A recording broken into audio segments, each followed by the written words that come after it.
Hi guys, আমি অভিজিৎ। সবাইকে আমার ইউটিউব চ্যানেল উই নিডে যাবে স্বাগত। এই মুহূর্তে একটি গুরুত্বপূর্ণ প্রশ্ন নিয়ে হাজির হয়েছি। নাম্বার সিরিজ একটি দারুণ প্রশ্ন, তোমরা দেখতে পাচ্ছ। আপকামিং এক্সামের জন্য খুব গুরুত্বপূর্ণ এই লজিকটা।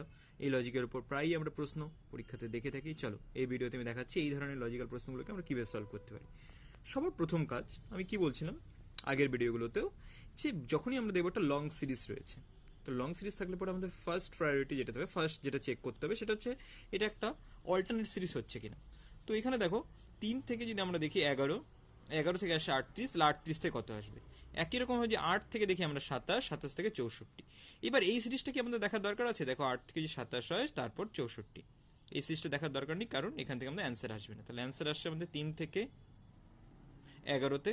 তারপর দেখছি আমরা 11 থেকে হচ্ছে 38, 38 থেকে অ্যান্সারটা কত হবে সেটা আমাদের আসতে হবে। তো আমরা দেখতে পাচ্ছি 3 থেকে যদি 11 আসে তাহলে +8 হচ্ছে, কত হচ্ছে? +8। এবার +8 মানে কি? 2 এর কিউব। একই রকমভাবে যদি আমরা 11 থেকে আসি 38-এ, তাহলে কী হচ্ছে? +27 হচ্ছে, তাই না? এবার 27 কার কিউব? 3-এর কিউব।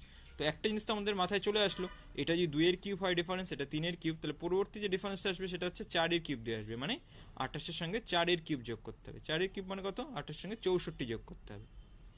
তাহলে যোগ করলে দেখো কত হচ্ছে? 102 হচ্ছে। তাহলে উত্তর আসবে আমাদের 102। কেমন লাগলো লজিকটা? অবশ্যই আমাকে কমেন্টে জানাবে। দেখা হবে পরবর্তী ভিডিওতে। ততক্ষণ সবাই ভালো থাকবে, সুস্থ থাকবে। চ্যানেলটিকে অবশ্যই সাবস্ক্রাইব করে নেবে, কারণ এই ধরনের প্রতিনিয়ত আমি ভিডিও বানাচ্ছি আমাদের চ্যানেলে, এবং সেটা তোমাদের জন্য প্রস্তুতি ক্ষেত্রে অনেকটা হেল্পফুল হবে। টাটা।